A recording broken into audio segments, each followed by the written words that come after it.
Good morning, my dear students. I am happy to meet you all once again for a video presentations like this as usual. In the previous video meant for class 10 of CBSE, we have discussed some problems related to irrational numbers.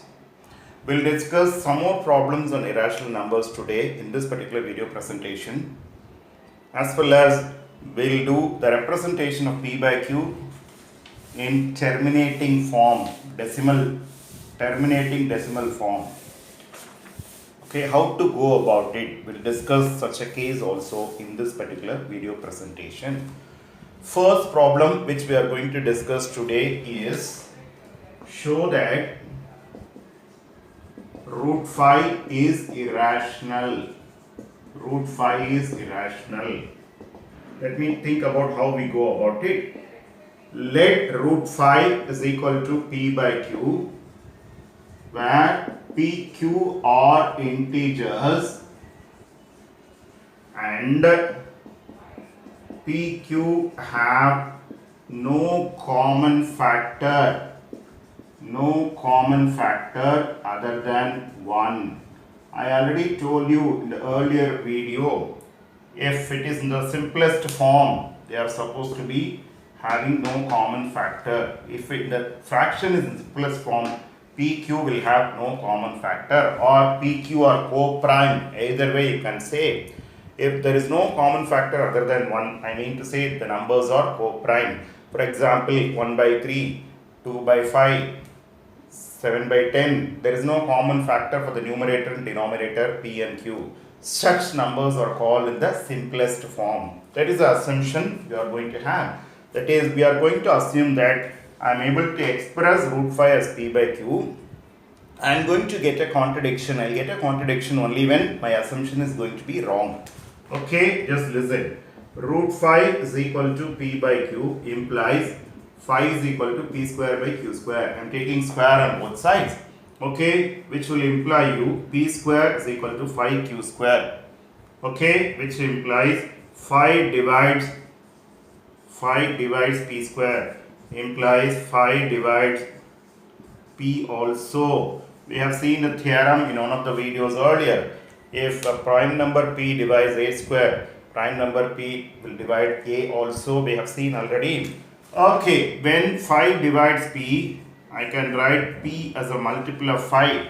Okay, every multiple of 5 will be divisible by 5. Okay, if 5 divides P, I mean to say 5 can be written as a multiple of 5. Now, listen carefully. P square is equal to 5Q square, which implies, substitute here, 25K square is equal to 5Q square. K is some real, K is some integer we can have. Now, for Q square here will be equal to 5K square, sorry. Q square here will be equal to 5K square, implies 5 divides Q square, which implies 5 divides Q also. Okay, therefore 5 divides P and Q implies PQ have a common factor 5 other than 1, which is a contradiction to the fact. What is the fact? There is no common factor for P, Q other than 1. Okay, we get a contradiction only when we start with a wrong assumption. We'll reach the destination where we are not supposed to reach only when we get into a wrong train. Similarly, we started with a wrong assumption. That is why we end up with a contradiction. Okay, the conclusion let me write here. This contradiction proves that root 5 cannot be written of the form or in the form, either way you can say P by Q. Therefore, root 5 is irrational. Therefore, I end up with root 5 is irrational. It is continued here. Let me just explain the whole lot once again. Show that root 5 is irrational. Let root 5 is equal to p by q, where p, q are integers and p, q have no common factor other than 1, or p, q are 4 prime. Q not equal to 0 is anyway understood. Okay, root 5 is equal to p by q implies taking square on both sides. 5 is equal to p square by q square implies p square equal to 5q square. P square is written as a multiple of 5. So 5 divides p square. Whenever a prime number divides a composite number, square of a number will divide the number will prime number will divide the corresponding number also. 5 divides p square implies 5 divides p also. Therefore, whenever 5 divides p, I can write p as a multiple of 5. Okay, replace here as 25k square. Q square becomes 5k square. 5 divides q square. 5 divides q also. 5 divides p and q implies p, q have a common factor 5 other than 1, which is a contradiction to the fact that there is no common factor for p, q other than 1. This contradiction proves that root 5 cannot be written of the form or in the form p by q. If I am not able to write it in the form p by q, it will be an irrational number. Any rational number can be written of the form p by q. If I am not able to write it to the form p by q, I mean to say it is an irrational number. It is an irrational number. Okay, therefore root 5 becomes an irrational number. Okay, therefore root 5 becomes an irrational number. Okay, I think it is clear for anybody. Try to understand. Okay, in fact, you can even think I'll explain quickly for root 3 also. Okay, you can prove the same manner. Root 3 is irrational. Take root 3 is equal to p by q, where p, q have no common factor other than 1. P, q are integers, q not equal to 0. Then 3 will be is equal to p square by q square. P square is equal to 3q square. 3 divides p square. 3 divides p also. I can write p as a multiple of 3, 3k. Now for 9k square is equal to, we will get 3q square. Therefore, q square will be is equal to 3k square. Therefore, 3 divides q square. 3 divides q also. Therefore, 3 divides p and 3 divides q will imply you there is a common factor 3 for p and q other than 1, which is a contradiction to the fact that p, q have no common factor other than 1. This contradiction proves that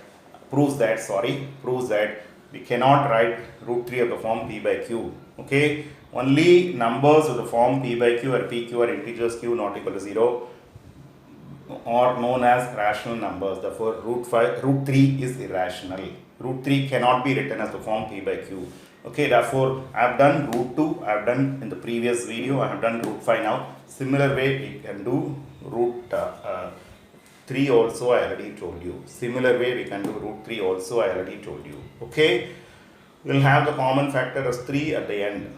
Okay, that will be a contradiction. Okay, when we start with the wrong assumption, I will be ending up with a contradiction. That particular contradiction at the end will prove that the result is wrong. Taking it as p by q is wrong. Therefore, I come to the conclusion in every other case. Root 2 is irrational in the first case, root 5 is irrational in the second case, which I told you orally. Root 3 is irrational in the third case. Okay, now next one. Show that 3 root 5 is irrational. 3 root 5 is irrational. Answer.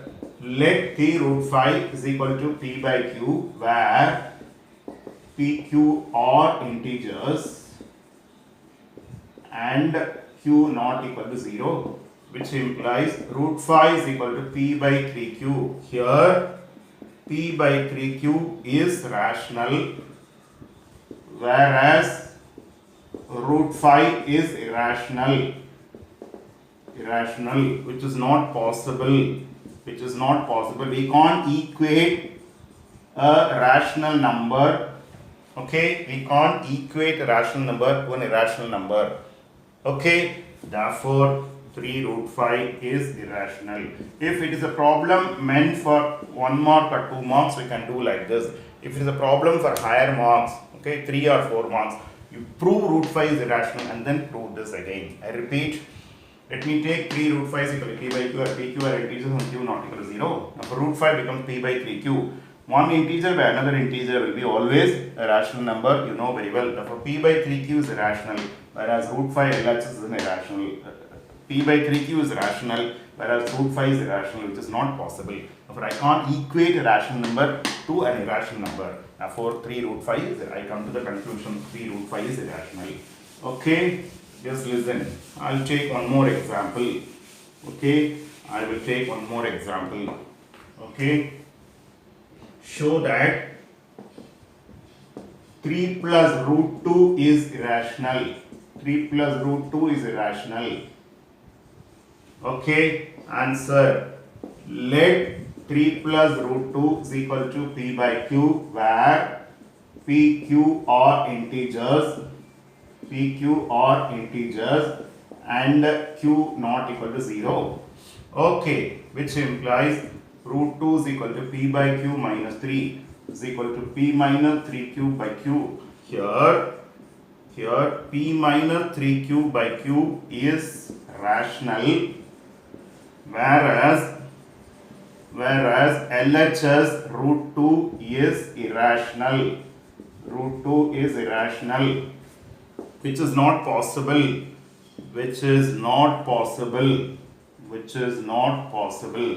Therefore, 3 plus root 2 is irrational. Let me just explain once again. I have taken 3 plus root 2 as p by q, where p, q are integers and q not equal to 0. Root 2 will be equal to p by q minus 3. Therefore, p minus 3q by q. P minus 3q will be an integer, q will be an integer which is not equal to 0. It is already written in the question itself. In the assumption itself. For p minus 3q by q is one integer by another integer, it will be a rational number, whereas LHS root 2 is irrational. I can't equate a rational number to an irrational number. Therefore, we come to the conclusion 3 plus root 2 is irrational. 3 plus root 2 is irrational. Any such problem, you can proceed further. Okay, you can proceed further. Okay, same way you can try and you can proceed further. Okay, just listen carefully. Imagine that you are given a number, let us say 7 divided by, which is 2 square into 5, let us say.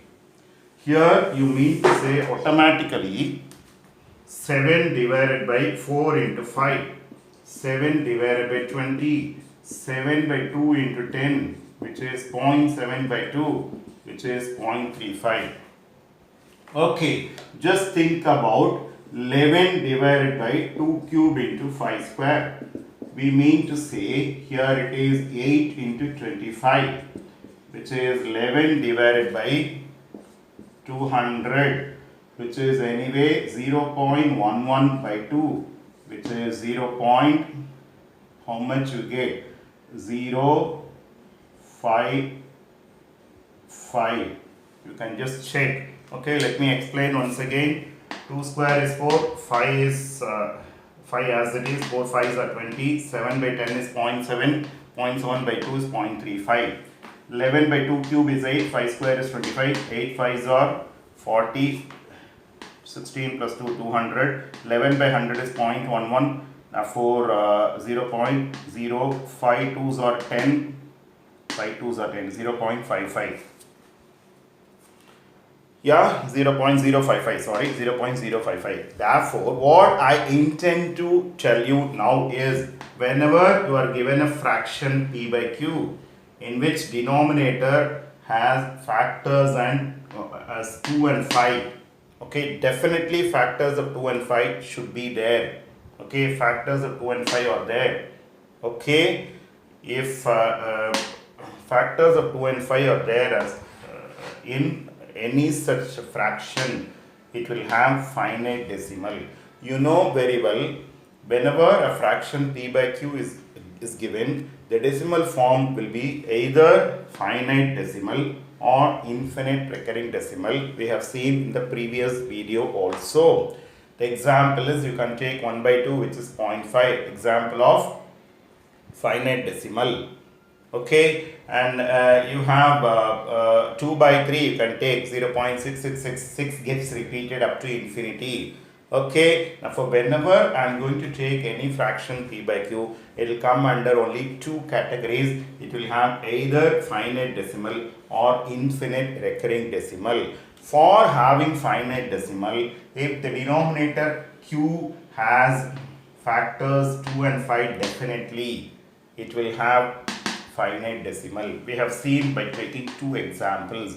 Therefore, you can have a generalization. You can have a generalization. Whenever a fraction p by q is of the form q is equal to 2 power m into 5 power n, okay, where n, m are non-negative integers, okay, n, m are non-negative integers. Denominator has factors 2 and 5, definitely, okay. I mean to say automatically there is finite decimal for the given fraction. I repeat, if you are given a fraction, I'll take on pen, just wait. If there is a fraction p by q in which the denominator has prime factorization of the form, what is the format there? 2 power m into 5 power n, where n, m are non-negative integers, okay, then the expansion, decimal expansion for p by q will be finite. It will have finite decimal. That generalization you can have. You can do a problem under this, okay. Check whether 13 by 3125 has finite decimal or not, finite decimal or not, okay, without actual division, Now let me think about 3125. Divide by 5.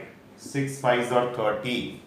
Okay, 12, 2, 6 2 5. Am I right? 6 5s are 30, 12, 2 5s are 10, 5 5s are 25. Okay, divide by 5. You will get 155.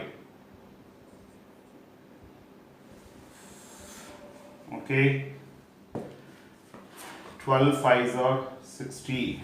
155, 12, 2 5s are 10, 125. Divide by 5. Okay, I mean to say how much I will get. I will get 25. Divide by 5. Okay, which is anyway 5. Divide by 5.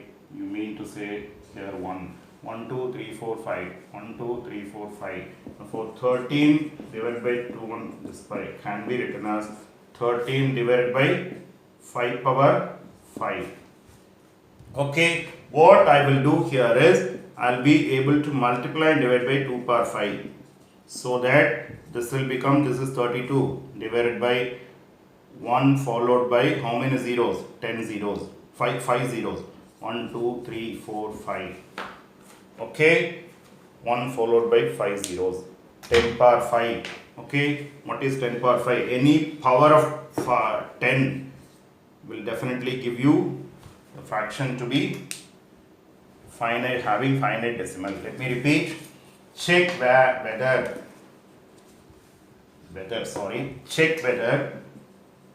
13 by 3125 has finite decimal or not without actual division.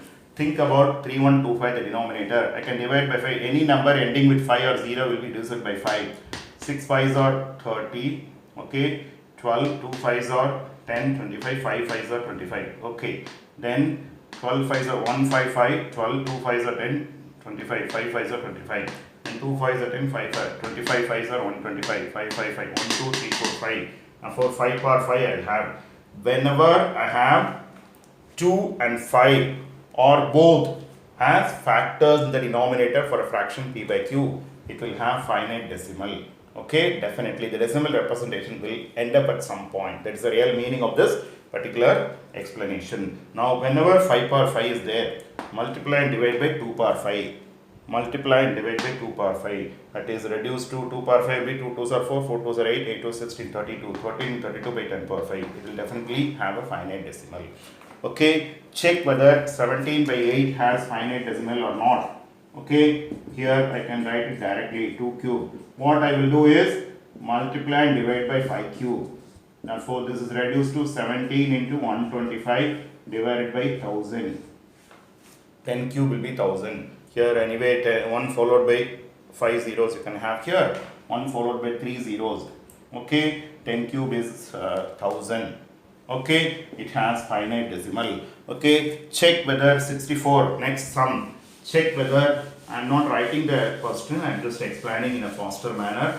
I hope you are able to follow. I repeat the process once again. Whenever a fraction p by q is given in such a way that denominator has either 2 or 5 as its factors or both as its factors, then the decimal will have finite decimal. The decimal part will end up at some point. That's the real meaning. Check whether 64 by 455, 64 by 455 has finite decimal or not. Let me divide this by 5. You get it to be 91. Here this is anyway 7 into 13. Okay, yeah, 7 into 13. Therefore I mean to say 64 by 5 into 7 into 13. Okay, 5 into 7 into 13. Just listen carefully. I am not having only 2 and 5 as its factors. Okay, I have some other factors also. I have some other factors also here. I have other factors other than 2 and 5 here. Okay, other than 2 and 5 here. Therefore, it will end up with non-terminating decimal. Non-terminating, sorry.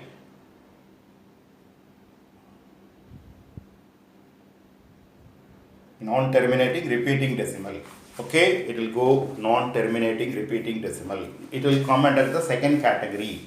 Okay, I repeat, if p by q is of the form having q only factors as 2 and 5, 2 or 5 or both, it will have terminating decimal. Otherwise, it will come under non-terminating repeating or recurring decimals. Here it has other than 2 and 5, other than 5 I have 7 and 13 as factors, the denominator. Therefore it will come under, it doesn't come under terminating decimal, it comes under infinite recurring decimal, the second category which I told you. Therefore whenever I am going to be given a fraction of this form, I will think about the denominator. Denominator has only 2 or 5 or both as its prime factors, then it will have finite decimal. Otherwise, if it has any other factor other than 2 and 5, here 7 and 13 are factors here other than 5. Therefore, it has infinite recurring decimal. That is the second category for, that's the second category for, fractions of the form p by q. Second category for the fractions of the form p by q. Okay, you are given some more thing. The following real numbers of decimal expansions is given below. In each case, decide whether they are rational or not. If they are rational and of the form p by q, what can you say about the prime factors of q? Just listen carefully. First sum given to you, it is given like this: 43.12345678 It has finite decimal. It has finite decimal. Therefore, it is a rational number. It has finite decimal. It is a rational number. Therefore, if I try to write it in the form p by q, then factors of q will be definitely 2 or 5. It doesn't have any other factor other than 2 and 5. That's the meaning. Just now we have seen. Okay, the converse is also true. Okay, then subdivision 2, you are given 0.120 1200 12000 12000. It is an irrational number, doesn't recur at all. It is infinite non-recurring decimal. Therefore, it is an irrational number. Okay. Secondly, third subdivision, you are given 43.123456789. It is, this number is, this board tells you 43.123456789. 123456789. That's the meaning. It has infinite recurring decimal. Therefore, if it is of the form, if we write it of the form p by q, q will have factors other than 2 and 5. Sorry, other than 2 and 5. Q will have factors other than 2 and 5. Q will have factors other than 2 and 5. Okay, whenever the decimal representation ends up at some point, q will have only factors n as 2 or 5 or both. If the decimal has infinite recurring decimal, you have factors other than 2 and 5. Okay, that's the meaning, factors other than 2 and 5.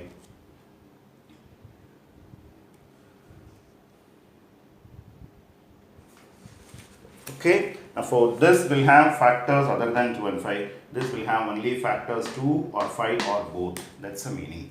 That we have to anyway try. That we have to try. You might have done in 9th standard how to get the form P by Q. If you want, I'll do just one example for you. Okay, write point 7 the form P by Q. Let x is equal to 0.7. Then 10x will be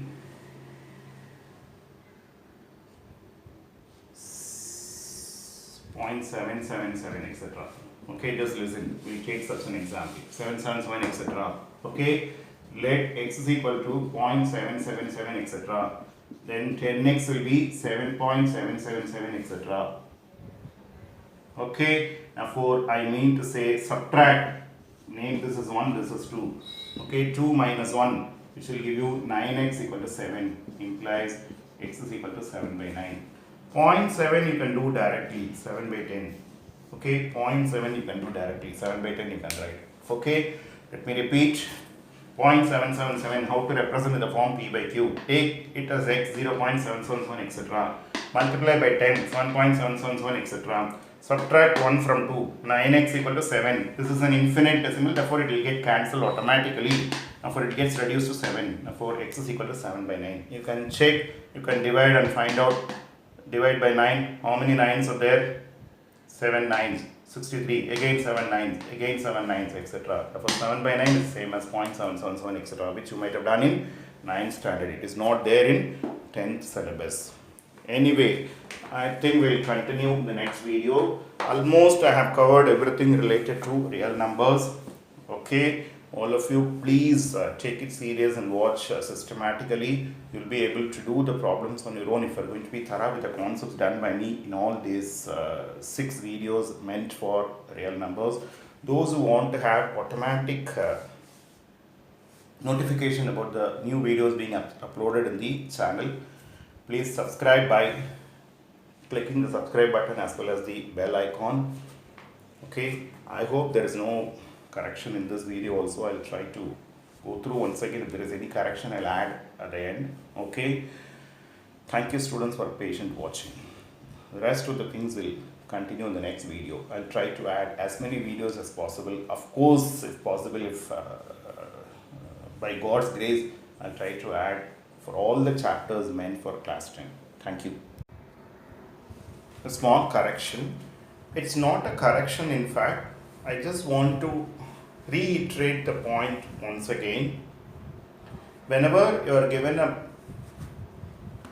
fraction of the form P by Q, where Q has prime factors only 2 or 5 or both, in such cases the decimal form will end up at some stage, or P by Q has finite decimal. I told you that 2 and 5, don't get confused that both 2 and 5 should be there. Denominator Q should have prime factors only 2 or 5 or both. No other factor should be there. If you have denominator as 2 square into 5, multiply and divide by 5 to make it as 10 square over there. If denominator has 2 square into 5 cube, multiply and divide by 2, so that I'll have 10 cube in the denominator. Okay, that is the way it is supposed to be understood. Okay, and in the case of infinite recurring decimal, that's the second possibility of any number of the form P by Q, decimal representation of the form P by Q, for any number having infinite recurring decimal.